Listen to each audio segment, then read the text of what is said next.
Hey everybody, welcome to another Cook Along Live. This is episode 56.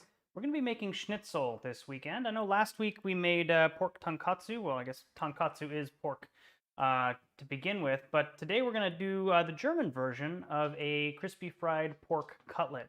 A little bit different. In my opinion, May or may not taste a little bit better. Tonkatsu is a little bit more plain. They go for kind of a little bit more of a minimalist style to the dish, whereas schnitzel tends to be a little bit more flavorful, especially if you pair it with the mushroom gravy that we're going to be making at the end of the episode. So we're going to go ahead and get started. I'm going to get my drink going this week. I am drinking Contact Haze from Elysian. I have a sample pack, which is why I've got so much Elysian going on in my life right now. But they make some pretty good beer, so I would not advise you against drinking their stuff. It's pretty tasty. How's all your weeks been? Having fun? Having a good time? I'll set that over there. And we'll just get started. Yum, yum. All right, so as you can see, we have a pork cutlet here, and it's basically just a boneless tenderloin, and that's kind of what I want to start with.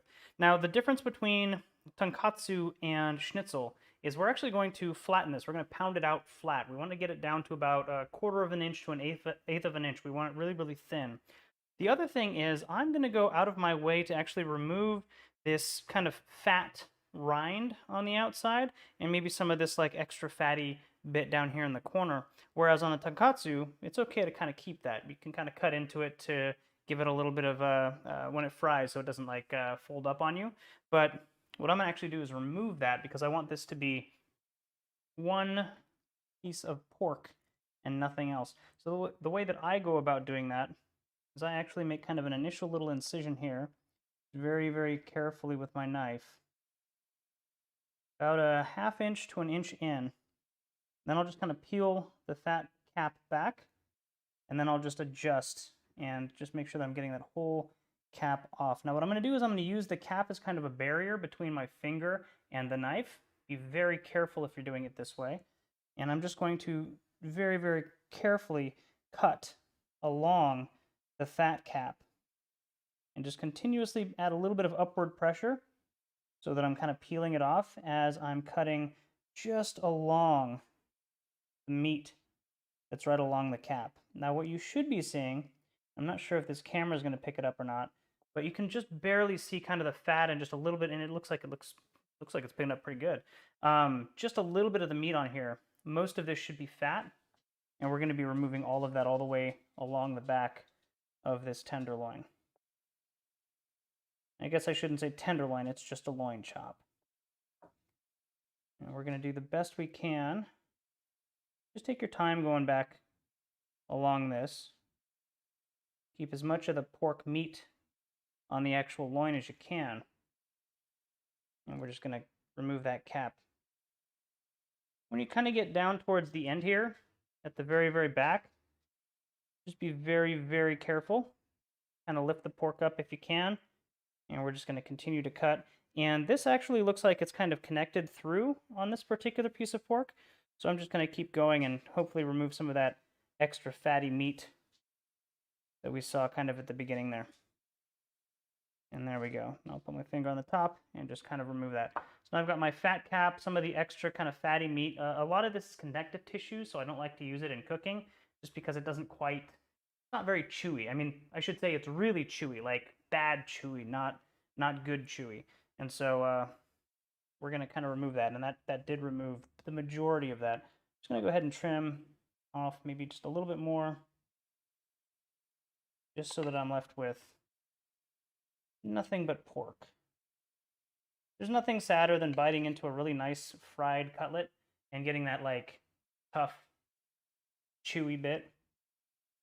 So we're going to go ahead and just get rid of it so that we don't have to deal with it. Now you can just set this aside, use it for stock.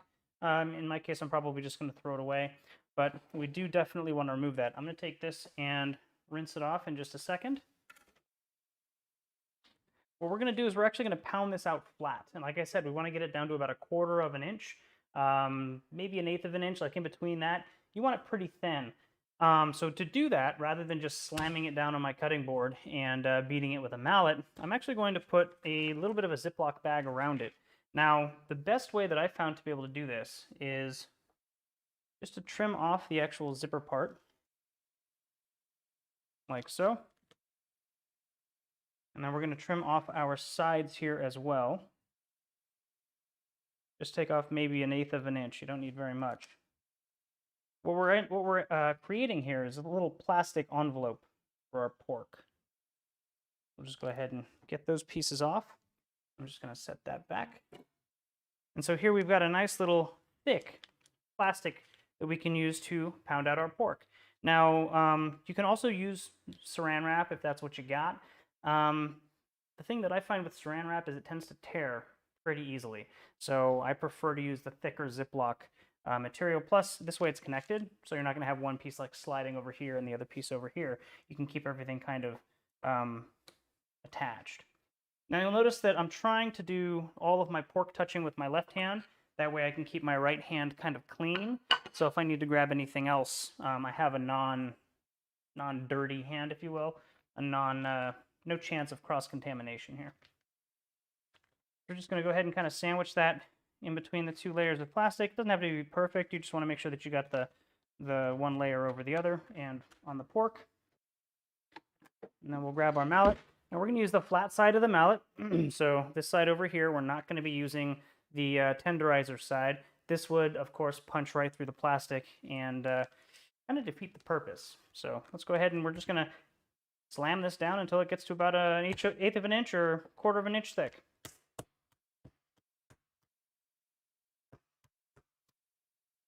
This is where you can really kind of vent your frustrations for the week if you've had a bad week. Or celebrate your wins, if you like slamming things down to celebrate. So this serves kind of two purposes. Number one, it makes the pork loin look a little bit bigger. And number two, it actually helps it cook a little bit quicker because we're making it a lot thinner. We can keep it in our pan with oil for less time.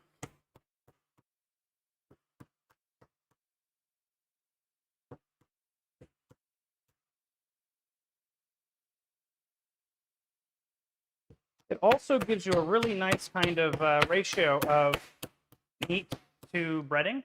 So you've got your nice crispy breading on the outside, and you've got a nice little cutlet in the middle. Whereas with tonkatsu, you usually have a pretty thick piece of pork in between. And so if you're more into the kind of crispy, or you want a little bit less pork with each bite, this might actually work a little bit better for you.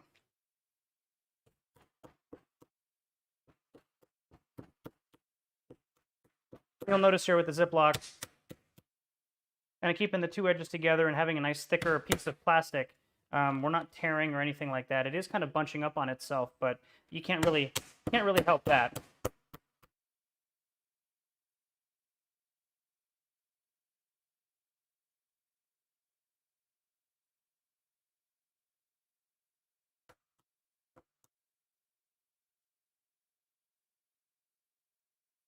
Again, we're just going to kind of get it down to about 1/4 of an inch thick. Might go a little bit thinner than that. If you find that one end is a little bit thicker than the other end, rather than trying to like work it towards yourself, especially if you're like holding one side just to keep it from moving around like so, rather than work your mallet closer and closer to your fingers, don't be afraid to just turn the plastic around and then work the other side. A little bit safer.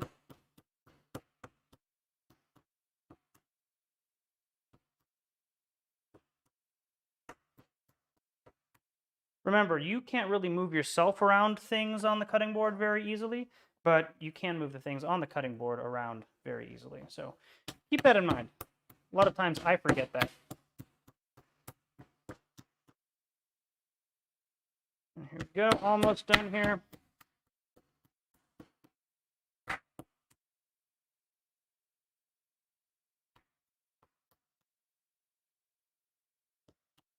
Pounding the pork out also helps to kind of tenderize it. Obviously, you're kind of slamming down the protein fibers. You're spreading them out, makes it a little bit more tender. Just try to make it as even as possible. And of course, the closer you get to being done, the lighter you'll probably end up tapping because you're just kind of making things match up as opposed to trying to flatten out a thick cutlet of pork. All right, I'm only making one for myself tonight. If y'all are making more than one, go ahead and flatten out all of the pork tenderloins or the pork loins that you're making. And while you're getting that done, I'll go ahead and start talking about the next steps. So once you're done kind of flattening out your pork, I like to just kind of leave it out on the plastic. If you're making more than one, maybe have a little sheet or a plate on the side. I'm actually going to season this right here. So I'm going to grab a little bit of salt. You don't have to go too heavy with the seasoning, but this is the only chance you're going to have to season the pork. So just make sure that it's a good seasoning. You know, whatever you feel you like, more or less salty, or however, this is the time to do it. Now I'm also going to put a little bit of fresh cracked pepper on my pork. Not very much, but just a little bit. Give it a little bit of extra flavor. And now I'm just going to flip it and do the same thing on the other side.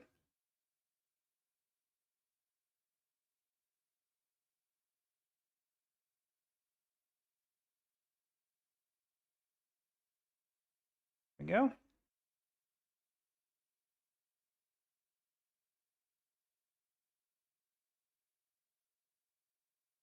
And just a little dusting of fresh cracked pepper on this side as well. There we are. Cool. So I'm going to let this kind of sit, rest, have a little bit of chance to kind of absorb some of these seasonings.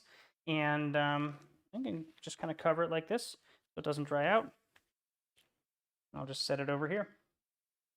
Now, while we're waiting on this to kind of season itself, kind of absorb some of that flavor, I've got a nice little jug of oil over here that, ooh, that's an interesting effect. Wonder what's causing that on my camera. I wonder if you guys can see it. It's getting all wavy. Maybe I'm in an alternate dimension filming this cook-along. Who knows? We're actually going to fill up our cast iron skillet here. If you have an actual deep fryer, that'll work just as well. Cast iron skillet just works for me. It's a little bit easier to clean up and deal with. So I'm going to go ahead and pour in enough oil to basically give me about 1.5 inches of liquid in the pan. There we go. And we'll set this aside for now. And I'm going to go ahead and get this started. I'm going to set my my pan here to like a medium-high heat and get it going. I've also got a thermometer today that I'm going to be using. Just a little candy and oil thermometer. I don't remember. I mean, I remember where I got it from. It was a Christmas gift from a really lovely grandmother. And I'm just going to get it set up. And I want to preheat my oil to about 350 degrees Fahrenheit.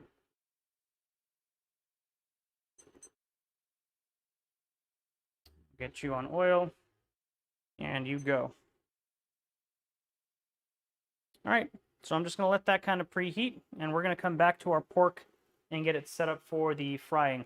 Now, it's very similar to how you would do tonkatsu. It's just we're going to do kind of a three-station breading, or a 3-element breading station where we have flour, eggs, and some of our breadcrumbs.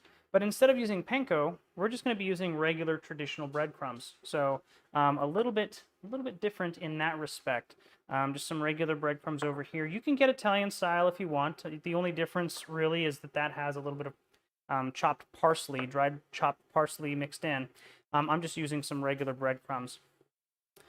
And then, of course, our eggs, which we're going to mix with a little bit of water, beat them together so that they're a nice kind of smooth egg mixture. And we're going to go from there. So I'm going to get started with that. We'll get one plate out. Let's see, how do I want to do this? I guess I'll do it like this. I'll move my pork off to the side just for now. I'm just going to get our flour out onto a plate.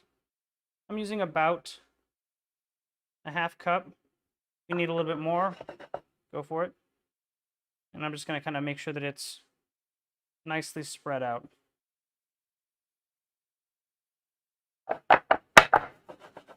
And I'll set that up to the top. Grab our second plate over here. I'm actually going to dust my panko breadcrumbs in here. I'm sorry, my regular breadcrumbs. These are not panko.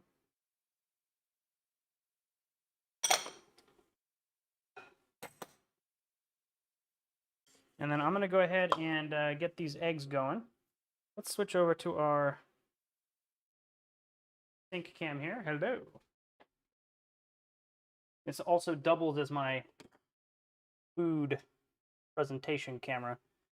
So as far as the eggs, I mean, we're just going to crack them into a bowl.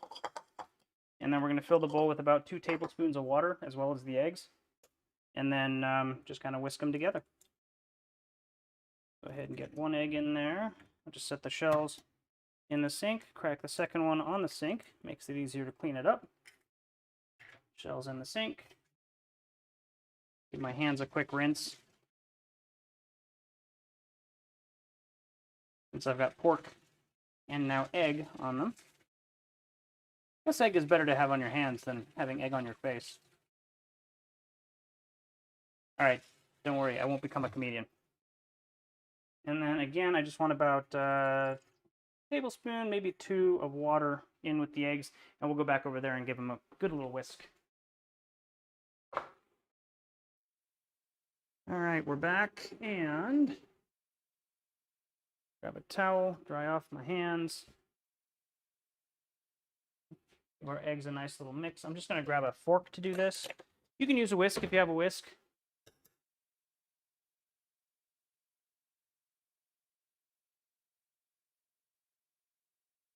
And the reason that we add water is because it tends to kind of smooth out the white a little bit. Otherwise, you'll end up with really big, like, see right here, we got this nice little glob of white kind of sticking to the fork.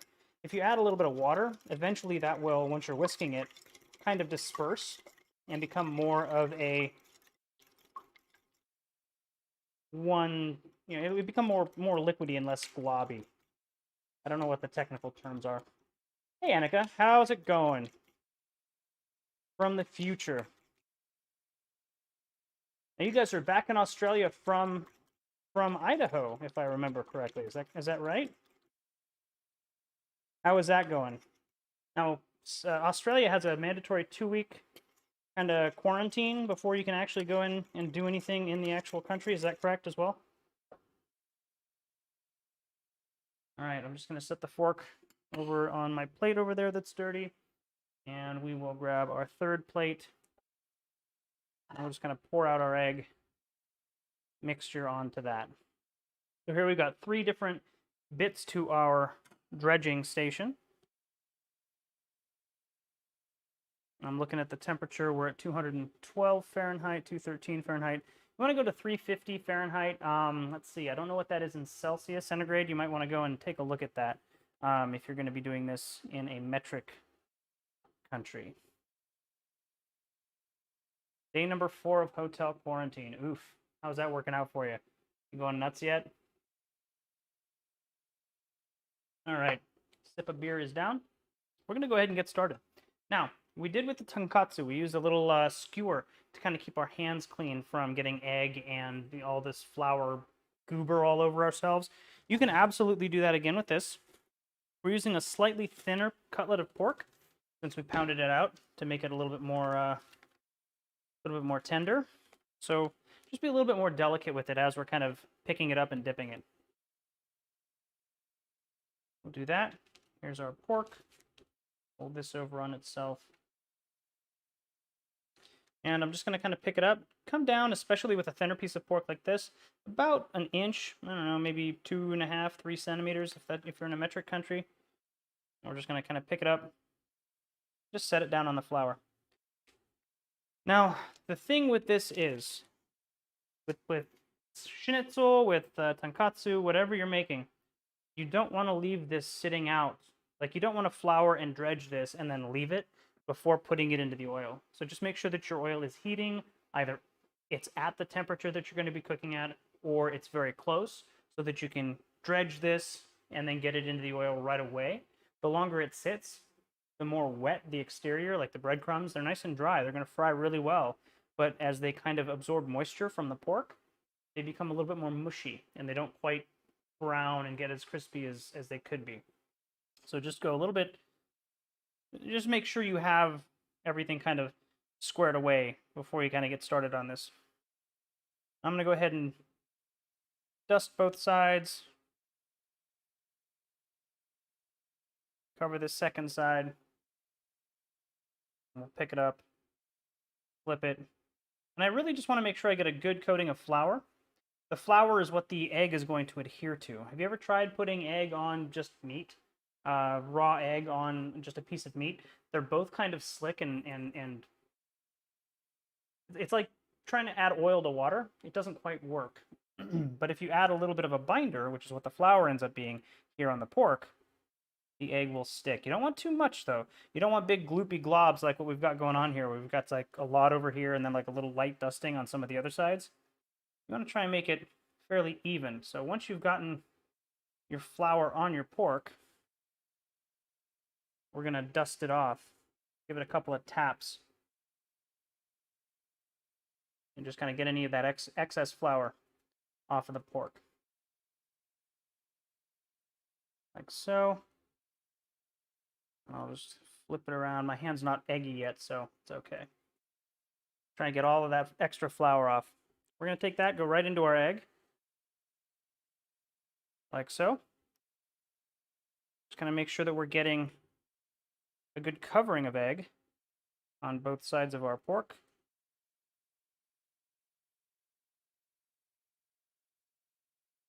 Like so.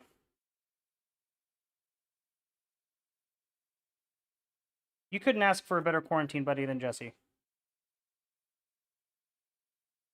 Are they bringing you snacks that are like pre-made, or are you guys getting cooked food as well? Because snacks are great and all, but I'd be sad if I couldn't eat like an actual meal. And then I guess the other question is, are they bringing you ingredients so you can cook yourself? Is that an option? Because that's something that I would be interested in, but just curious. We're going to go back into our flour one more time. What this does is kind of gives us a little bit of an extra sticky coating on the outside before we get it frying. And again, I'm just going to kind of dust it on the side that's up. And we'll give this a flip like so. And any of the bits that got missed, give it a little bit of a dusting. Now, one thing that I've actually considered trying is doing this in a plastic bag, like getting a Ziploc, filling it with flour and the breadcrumbs. But I guess it would probably be difficult to get this into the top of the bag without getting egg all over the place.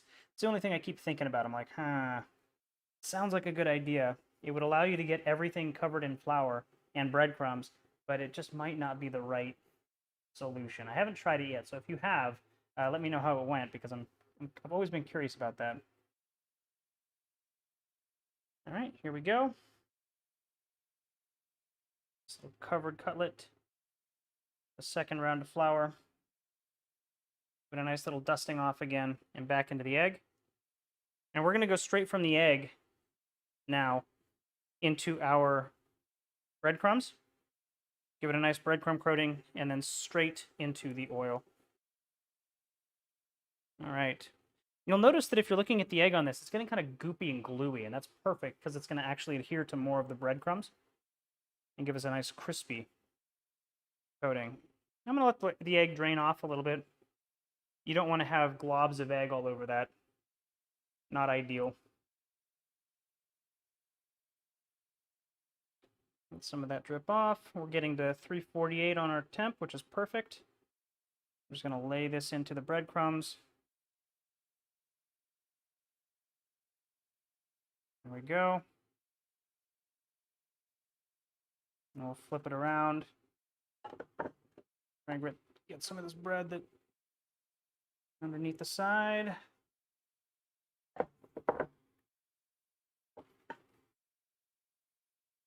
We'll do 2 kind of rounds with each side just to make sure that we're getting a good coating.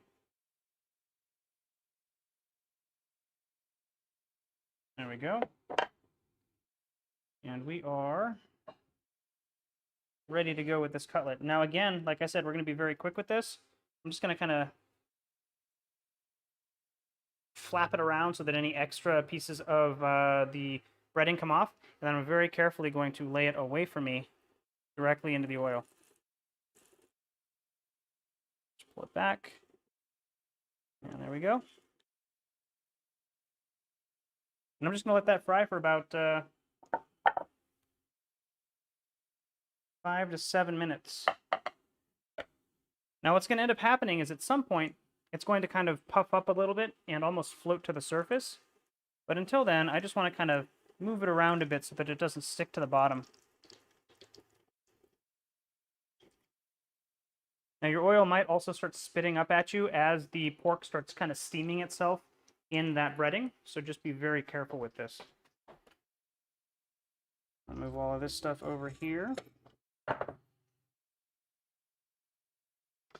Now, while we're waiting on our pork to kind of fry, let's go ahead and set up our draining station. It's literally just a sheet pan. I think it's a quarter sheet pan, and it's got a little draining rack on it. I'm going to set it off to the side, and I'm actually going to put a little jar on it so that what I can do is actually take the pork cutlet off. And with the pork cutlet off, what I'm going to do is actually lay it up against the piece, the bottle that I've got up on the thing, so that the oil can kind of drain off of the. Let's do that one, so you can see what's going on in the pan. So the oil will kind of drain off of the actual surface. If you lay it flat on this drain pan, you're going to have oil on the top that's not able to drain. It can't go anywhere because it's on the top. And everything on the bottom is going to drain just fine, but you're still going to have kind of an oily top to it. By laying it, or by setting it, I should say, vertical, all of the oil will cascade off of the flat surfaces. Might have a little bit of oil on one of the thin edges, but that's not going to be as noticeable as a full side that's just kind of oily. 3 meals a day, which are okay. 5 friends and family. Okay, cool. That is awesome. So they are doing something like that. You guys have a full fridge and microwave and everything. Wonderful. Okay. Fair enough. I guess they don't want people burning the place down. That would not be fun. And knowing me, I would be setting the smoke alarms off in the rooms. So probably better that they're doing it that way. All right, let's switch over here. So you guys can see that the pork is getting really, really nice. Now, I like to use a fish spatula to flip the pork in here. If you don't have one, you can use a fork. You can use the same wooden bamboo skewer, just kind of go through from the top, and again, pick it up and lay it away from you. But what I'm going to do is keep an eye on the edges here. I don't know if you guys can see it in the camera. And by the way, he's floating at the moment. I'm sure you guys can see that. But what I'm going to do is keep an eye on kind of the edges, because that's where I want to see what the bottom of this pork cutlet's going to be, or how thoroughly it's cooked. There's oil on the edges, so I'm going to be able to see the color of what that's getting to, and that's going to be very close to what the bottom looks like. The bottom's going to be just slightly darker than that. So just kind of keep an eye on that. And the oil started at 350 degrees Fahrenheit, and it's down to 317 degrees Fahrenheit. So when you add the cutlet, it's actually going to drop in temperature quite a bit. So I'm looking at the sides, getting pretty close. I might kind of peek. Not quite where I want it yet, so I'll leave it there for just a bit. You'll notice there's a lot of oil going all over the place. So this is definitely not a clean dish to make, unless you have a nice Dutch oven. If you have a Dutch oven, you can kind of fill that with oil, and the splatters will be more contained. I'm a glutton for punishment, so I'm just using a cast iron skillet.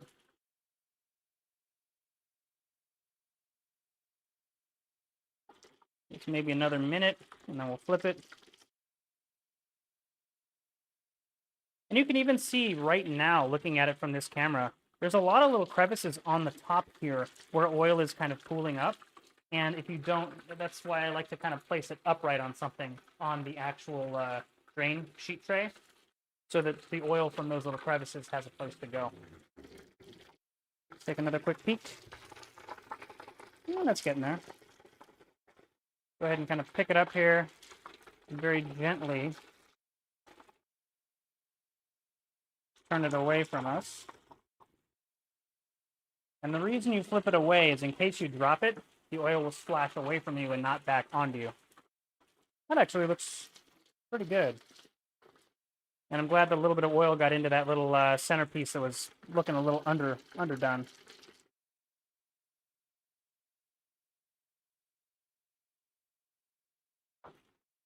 All right, so we'll let that kind of go.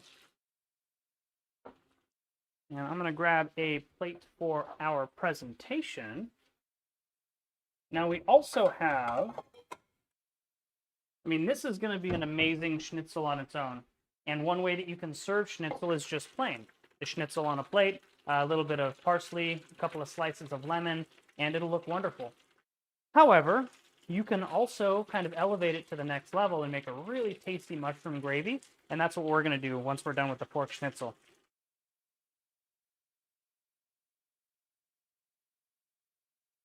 Go ahead and take a peek. Maybe another minute down there on that side.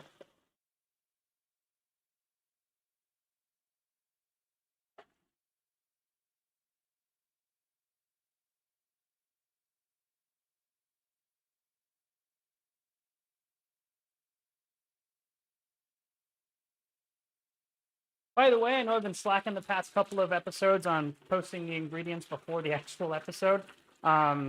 Next week, we're going to be doing salmon en croûte, which is a salmon in a nice puff pastry. Really, really delicious dish. And I will endeavor to get the ingredients up on Instagram and Facebook this week coming up. So if you haven't followed me there yet, go ahead and take a look.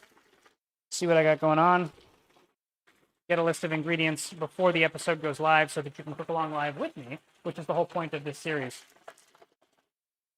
I'm also flirting with the idea of transferring the cooking stuff to its own channel and putting together a little bit more food-related stuff over there, where I can keep my aviation stuff kind of on this channel, which is where it started. Also putting together maybe a recipe website so that all of these recipes can go there. So if you want to go and find the steps or the ingredients after the fact, you have a nice, easy place to go and search and everything. What do you guys think about that? Is that a good idea? I'm flipping it one more time just because that centerpiece wasn't quite, I mean, it's done, like the pork is probably cooked.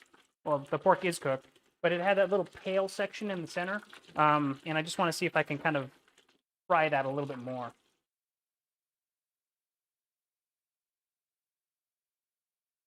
And it shouldn't need very much time. That's good. So the reason I like the fish spatula is because you can get under the entire whatever it is that you're cooking and lift it out very easily. See, I'll set that there. Move this over to my draining sheet. And again, I'm going to kind of stand it upright. So here's what that looks like. So I've got a little bottle of peanut oil, which is going to be fine for holding this guy up. And then this way, again, all the oil can kind of flow down the schnitzel and into the actual drain tray, as opposed to staying on the flat ends of the pork. If you lay it, like if I had this laying flat like this, there's nowhere for the oil on the top here to go. So it's just going to pool there and just kind of stay there until you serve it, and then you have like an oily pork. This way, it'll drain, and it'll be nice and crispy when we're done. So I'm going to set this off to the side. We're going to start with our pork, our mushroom gravy. And I'll set that there. Now I'm going to be a little bit careful now because I've got to move this guy off of here over to the other side. And again, you're working with super hot oil. Hopefully you aren't working on a single induction burner and you actually have multiple burners that you can use. So just give me a second here. I will move this off to the side, and we will get started on round 2. Now, if you are cooking for more than one person, if you're making 2 or 3 schnitzels, you can go ahead and cook them all right now, and I actually recommend that. And then that way they can kind of sit off to the side and drain while you're making your mushroom gravy. All right. No issues there, no burns, no spills, we're good. Guys back up here, and while I'm over here, I'm going to grab a medium-sized skillet. I'm going to grab a couple of paper towels and just kind of gently clean off this so I don't have oil all over the place. It already is all over the place, but I want to kind of keep it as contained as I can.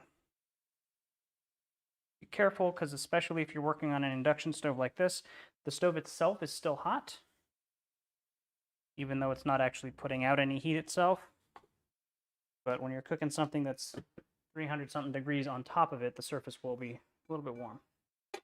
There we go. We're going to go ahead and get this just going on medium-low heat, like 275. I'm sorry, like medium, not medium-low, but like a medium heat. Now we're going to throw in about 2 tablespoons of butter just to kind of start melting. Thanks, Cindy. Yeah, I'm thinking about doing that and then putting it together. And, you know, I know a lot of people go and actually read some of these websites that have recipes on them, and they've got like entire novels worth of stuff before the recipe. This would be very simple, and rather than do that, just kind of put the recipe up there, maybe a little bit of a story afterwards or something like that, but I'm not worried about the novel. So we're going to go ahead and start cutting our onion for our mushroom gravy. Everything on my cutting board is just oil splatter and a little bit of flour. It's not going to affect this, and I'm actually going to be adding flour to this later to kind of thicken it. So I'm okay with a little bit of flour on my onion right now.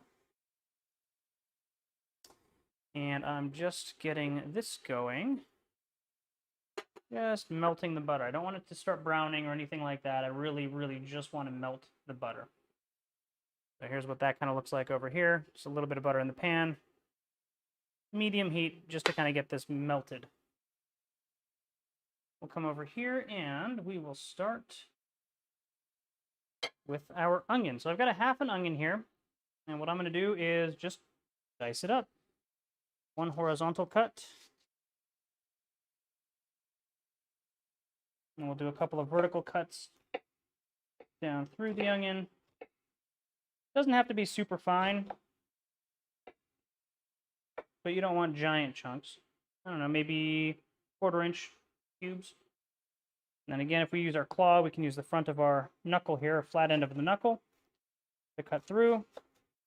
Take your time. We've got that on medium heat, so it shouldn't start browning. If it starts steaming or bubbling or hissing at you, turn down the heat. It means it's too hot. I'm just going to go ahead and dice through this onion.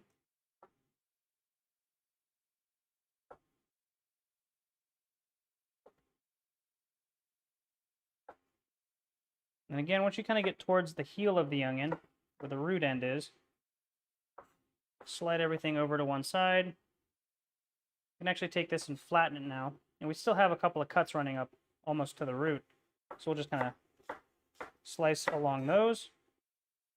And now we've got just kind of the root end here.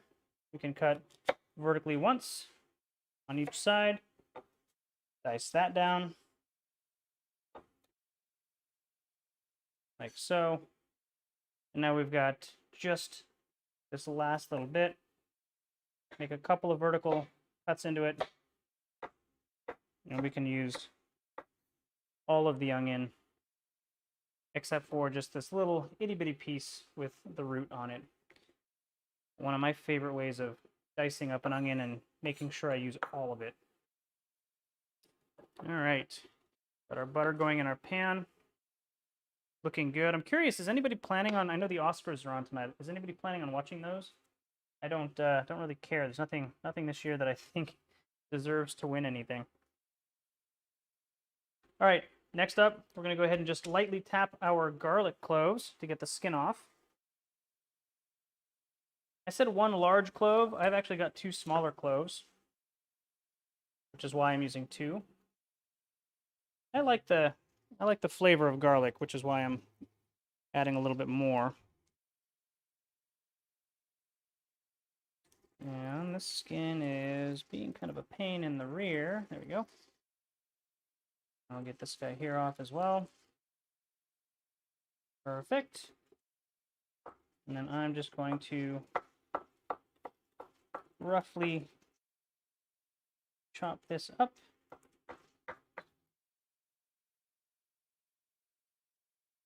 Both of them turn it 90 degrees so that I can dice it into nice little minced garlic. Yeah, my own YouTube separate channel for the cooking stuff would make it easier for me to put together like technique videos. Hey, here's how you dice an onion. Here's how you mince garlic, etc., etc.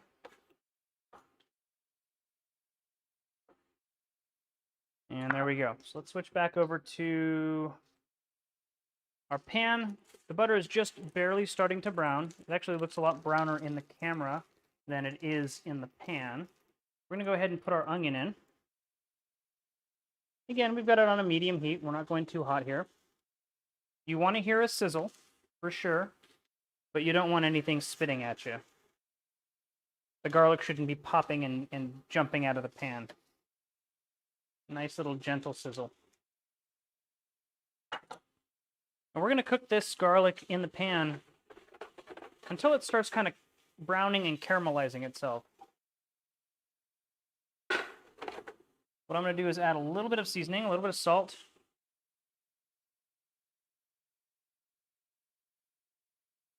What that'll help is the garlic to kind of release some of its moisture and brown a little bit easier, or a little bit quicker, I should say. There we go. And what I'm going to do is take my garlic and set it off to the side for now. Put it right up here. And that'll go in as the onions kind of brown.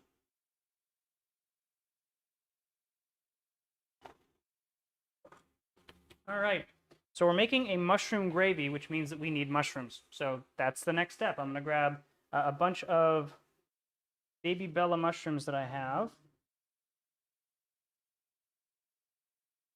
And we're going to go ahead and just slice these guys up. If you see any dirt on them, just kind of brush them off.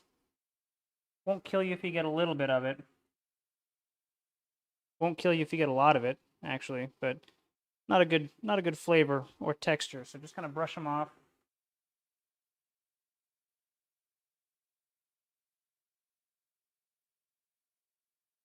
Most of these are pretty clean. A little bit of dirt on the root there, the stem. And then it's really up to you whether you want to take the stems off or not. If you want to take the stems off, it's as easy as just grabbing the mushroom, grabbing the stem, kind of putting your finger down towards kind of the cap here, tilting it backwards. That'll actually separate it from that side, flipping it 180 degrees, and then tilting it the other way. The entire stem will come out, and you're left with just the cap. This makes it pretty easy to just kind of dice through them like that. Give me a sec while I get our onion kind of moving around so it doesn't burn. Or if you want to just kind of cut them with the cap in, or the stem in, that's fine. You know, we can just kind of do that. I'll show you how to manage those guys. A couple of different ways you can do it. I'm just going to take my time here and make sure that I get all of the little dirty parts off.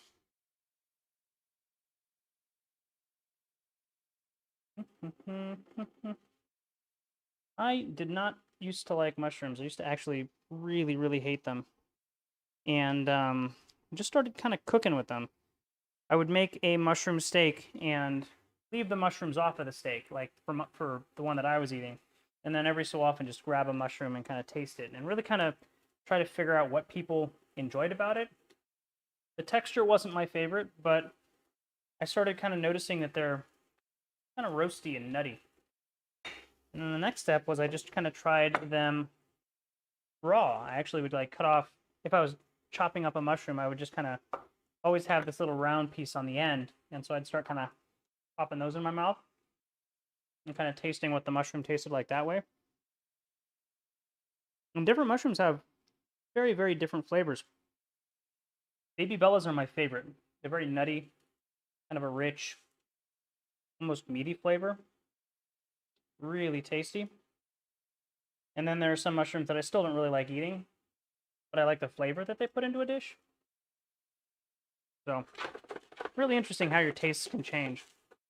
Let's switch back over here to our onions. You can see that it's getting brown.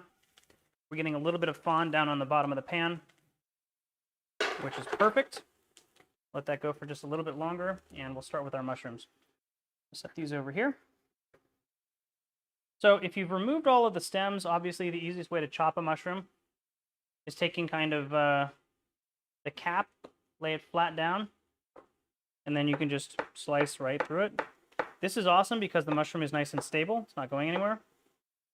And you get a nice little kind of bit of shredded mushroom. Perfect. If you want to cut them with the stem still in, you can kind of put them on the cap, but if they have a really rolly cap, it's not a stable platform. So what I like to do is kind of lay them on their side like so, And then you can just kind of hold it in place with your hand, and then just cut through the entire mushroom, like so. Definitely take your time with that, because it will get unstable. But you end up with kind of a more mushroom-shaped mushroom, right? Like these, you're only going to be able to get the cap. You're not going to be able to get the stem because you took it out.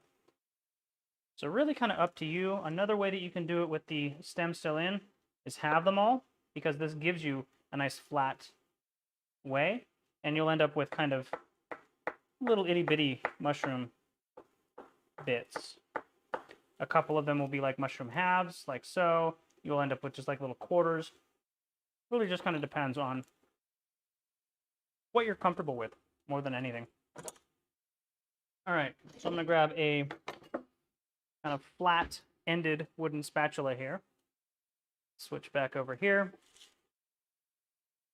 I'm going to get this moved around. You can see a lot of browning. We're getting a really good fond on the pan. And this is fine. I'm actually going to keep it going. I want to get this... The more you let them kind of saute in the pan, the deeper the flavor will be. And so I want these to get... I don't want them to burn. That's why I keep stopping and coming over here and moving them around. But I do want them to get nice and caramelized. Very similar to if you're making like a French onion soup. You always want to let them kind of caramelize more than you think you want to let them caramelize, because they'll always go a little bit further. While we're waiting on that, I'm going to go ahead and just cut up my mushrooms. I actually am fine doing it this way. I'm comfortable with a knife and like the larger chunks of mushroom. But again, do it however you want to do it and whatever you're comfortable with.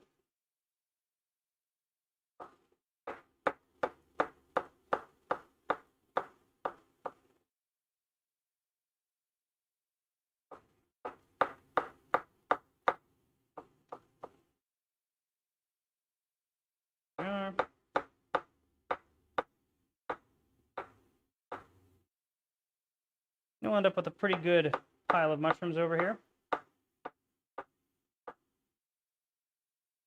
It's going to look like there's too much for the pan. Trust me, there's not. They will, as they cook down, they're going to get smaller. They're going to cook. They're literally going to cook down and kind of wilt and let off a lot of moisture.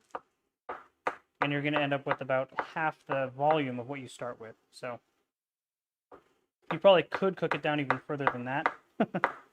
Again, mushrooms and onions, like both of them, you can just keep cooking them, and as long as it's a lowish heat, they're pretty good. There we are.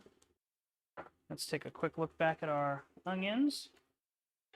Looking good. We're getting a really nice fond. You'll notice nothing is burned yet. Everything is just kind of browning, but now everything is brown. It's not just the edges, and that's kind of what we're looking for. So what I'm going to do here is I'm going to call these onions ready. I'm going to take that garlic that we chopped up and just kind of scoop it right into the middle here. And again, we're cooking it like a medium heat. You're not searing this stuff. You're just letting it slowly kind of cook. I'm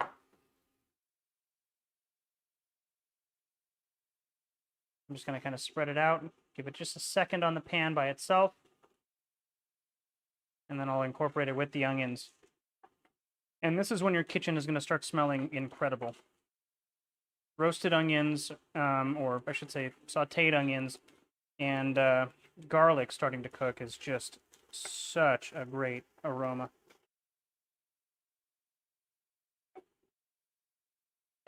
All right.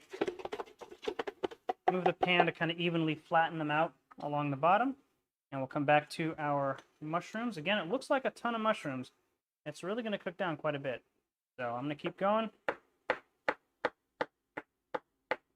And you don't have to be super, I mean, try to get them around the same thickness, but it's not that big of a deal.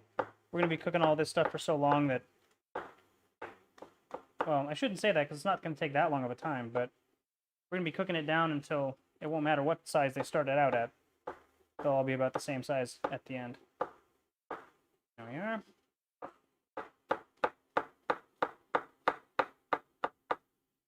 And last one.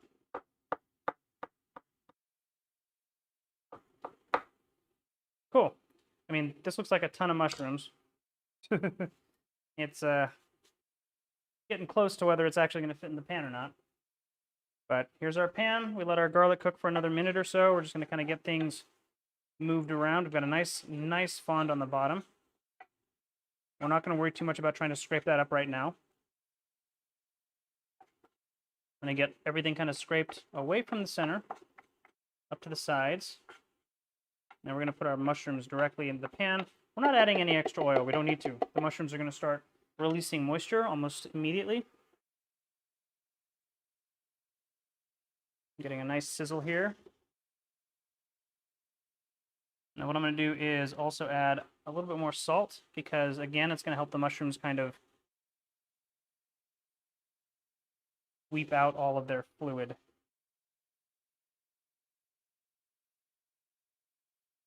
I'm just going to try and kind of spread them out evenly.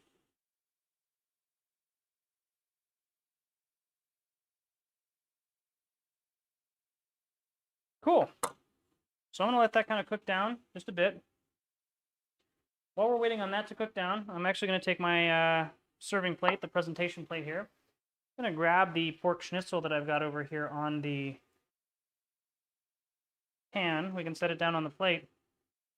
And look at that. And I'm not sure if you guys can hear this, but it is nice and crispy. Don't know if you guys can hear that on the mic or not, but definitely crispy. Nice and flaky. Now again, one of the ways that you can present this, one of the ways that you can serve this out to people, you can literally just take a lemon. I'm going to cut it in half. Set that over there. And grab a slice, about 1/8 of an inch. You want these slices to be pretty thin. There's one. I need to sharpen my knives. There's two. I'll just do 3. Now you can just kind of do something like so. I'm actually going to pop some of these seeds out.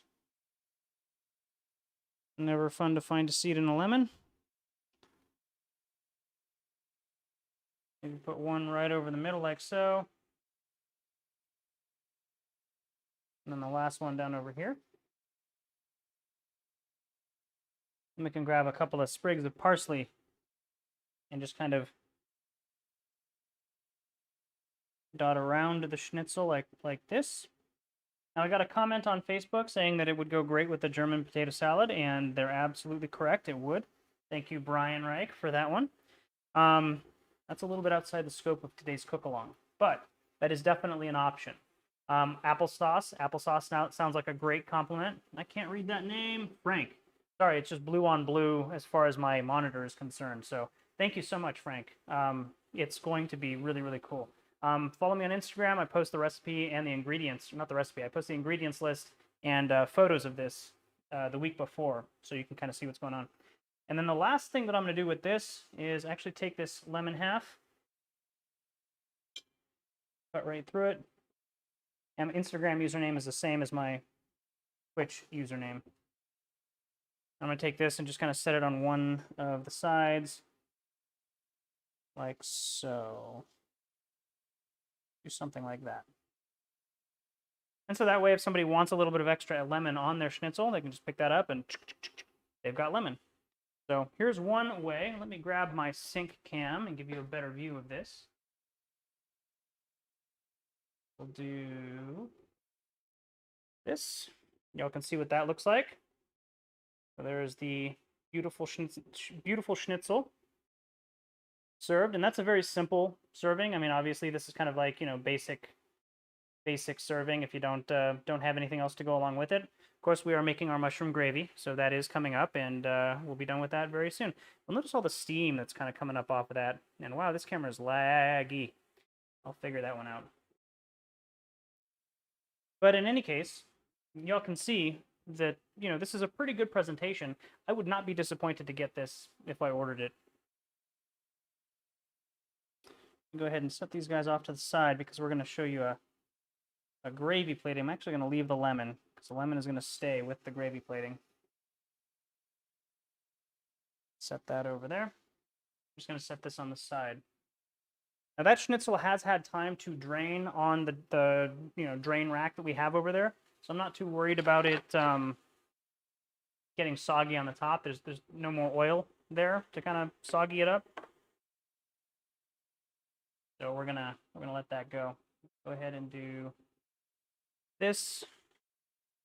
We're gonna give this a mix, and we're gonna cook this down until the mushrooms are caramelized, same as the onions. We really want to get a nice kind of brown coating on the mushrooms. It's gonna take until they release all of their moisture before they'll start browning. That's kind of the same principle that we talk about when I talk about like searing a steak. You need to have as much water off of the surface of the steak as possible, because when it hits the pan, the first thing that's going to happen, that water needs to vaporize and actually go away before you can get a nice sear or a nice crust on the outside of that steak. You'll also notice that our fond is starting to come up. You'll see some of these like swoopies here where I'm moving my spoon through, and that's because of the moisture from the mushrooms. So that means that all of that caramelized onion flavor is also coming back into this mushroom gravy.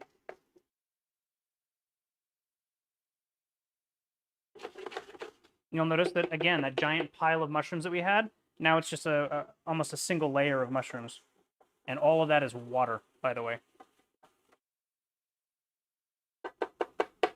I don't know if you guys can see it on this particular camera, but maybe I can tilt it up a bit. There's a lot of steam coming off of this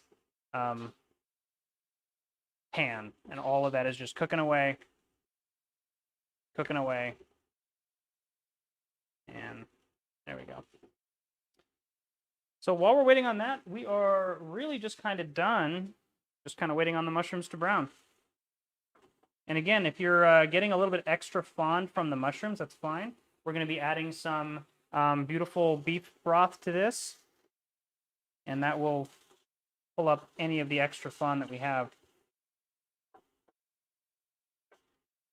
If you can, I know it's a little late right now, but keep your broth refrigerated until you're ready to pour it in here.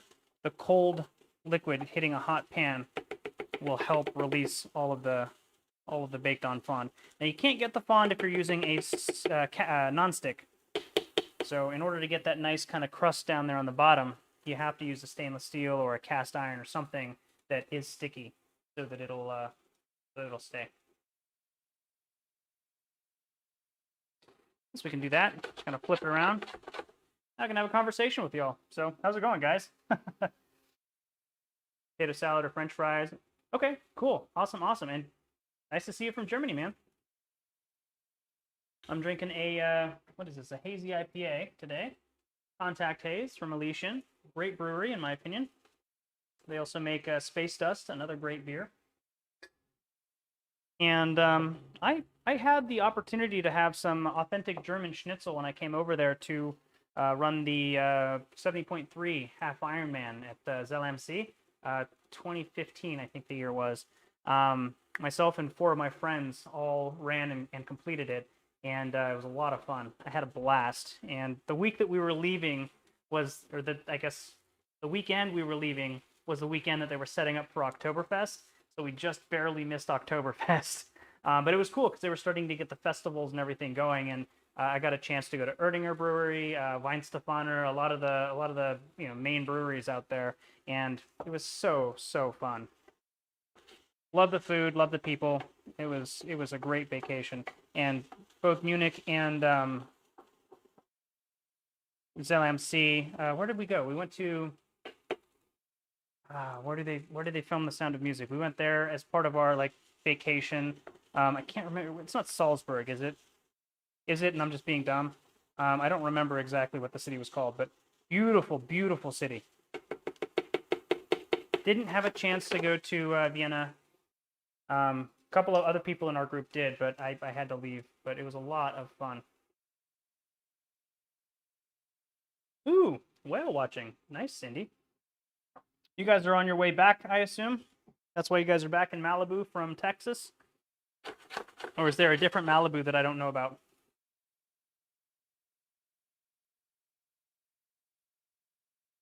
So our mushrooms are looking awesome over here. Take a look. We're getting a nice dark caramelization on this. That's exactly what you want. And we're getting a wonderful dark fond. And I know that that looks burned. It really isn't. I guarantee you. It's got a red tinge to it, whereas burned is just straight black. So what we're going to do now, we're actually going to kind of clear everything away from the center.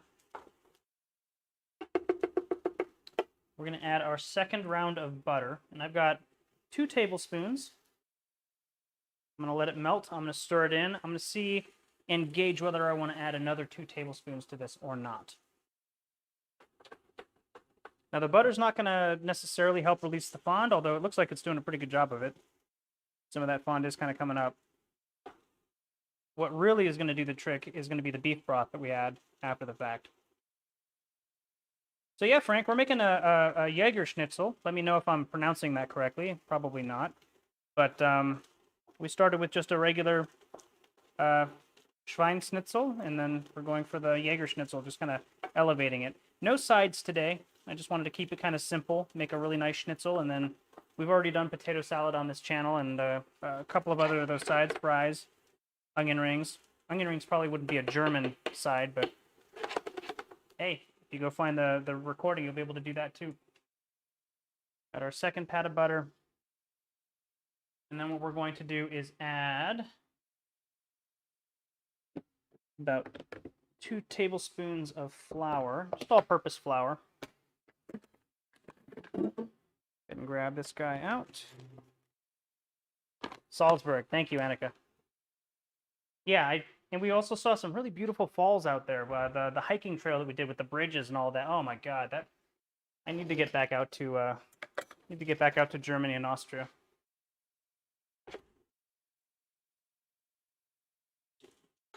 And so what we're doing here, by adding the butter and then adding the flour, is we're creating a roux.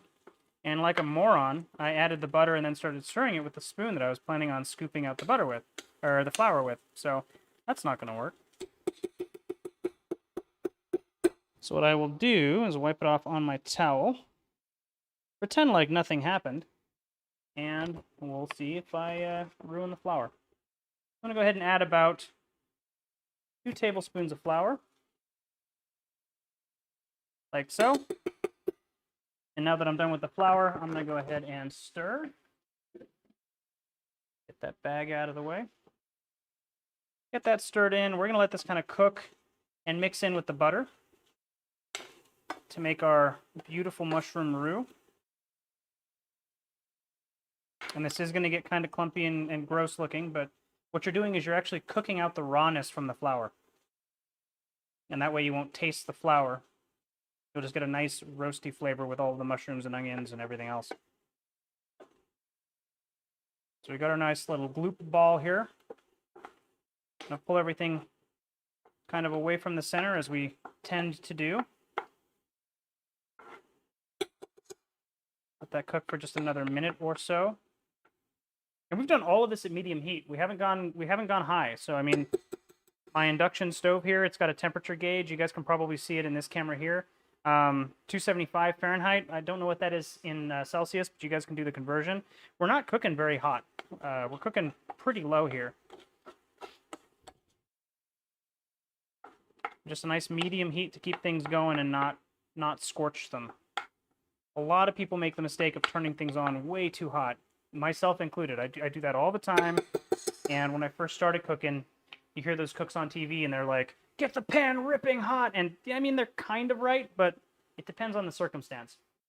Doing something like this, you want it hot so that you're getting a little bit of color on stuff, but you don't want it like to just scorch everything without cooking it. I've got about 2 cups of scotch. Got about 2 cups of stock here. You can get that poured in. And what that's going to do is start to kind of loosen that fond down on the bottom. So very quickly, right after I add that stock, I'm going to start scraping the bottom, just gently. You don't have to be too rough on it. What that's going to do is help a lot of those particles kind of come up off of the bottom of the pan. And then we're going to bring this up to a simmer and just kind of let it thicken. And my goal is, when this gets thick enough to where I can like move it and have it kind of stay on one side, we're going to see that a lot of that fond has come off the bottom of the pan. Number one, that's additional flavor in the gravy. And number two, it makes it easier to clean the pan. So win-win. But when you're cooking with stainless steel or copper or cast iron or any of like the metals that things kind of stick to, this is the way you get things off the bottom of the pan. You make a pan sauce. In this case, we kind of created our own problem on the bottom of the pan, and now we're building a gravy out of it. And I can already feel that a lot of that fond has released. It's not rough when I'm moving the spoon along the bottom. Now again, you will want like a flat bottom spoon or a flat top spoon for this. If you don't have one, the round ones will work. But you know, the flatter it is, the easier it's going to be to get that fond material off the bottom of the pan.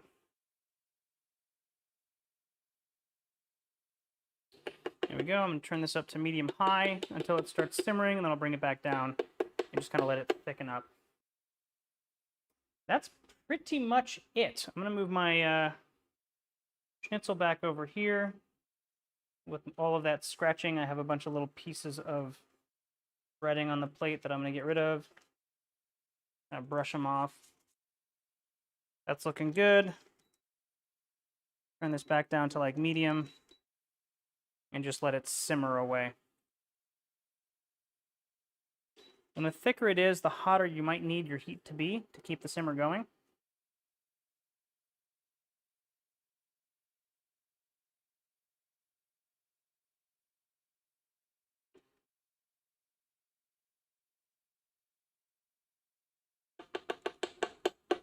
And that looks great. It's already thickening up pretty nicely. We're getting a nice kind of thick pour. Maybe another minute or so and this will be ready to go. We'll set that right there for now. And we'll come back over here. So in order to serve this on top of my schnitzel, what I'm actually going to do is I'm going to go and grab a ladle. I'll grab a 2-ounce ladle. It's probably about a 1/4 cup. And once this gets thick enough, we're just going to scoop it on, and we're ready with our schnitzel. So last thing I'm going to do, just kind of taste the gravy, make sure that it is seasoned well. Yep, that is good.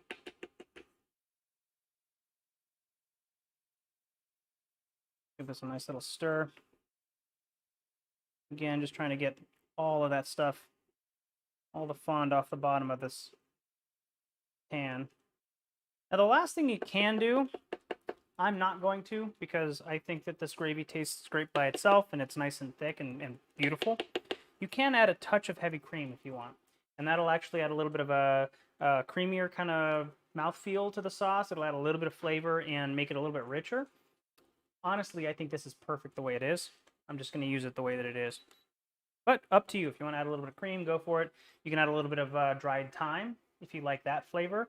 I would recommend doing that after you've done a plain version first, so you can see what the differences are, and then use the one you like better from then on. And grab another drink of my beer. Let this kind of cook down a bit. What a wonderful way to spend a Sunday afternoon. Thank you again for joining me for another Cook Along Live.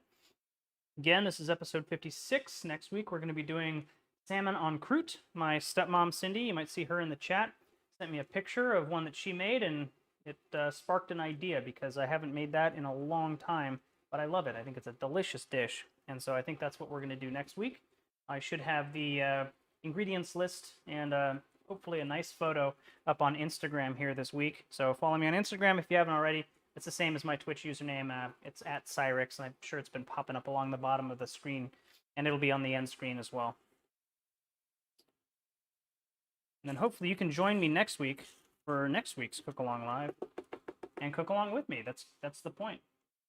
All right, let's come back here. Our gravy is nice and thick. Getting a nice gravy consistency here. So I'm going to go ahead and call that done. So let's get the beer out of the way because I know I'm going to drop it all over myself if I don't.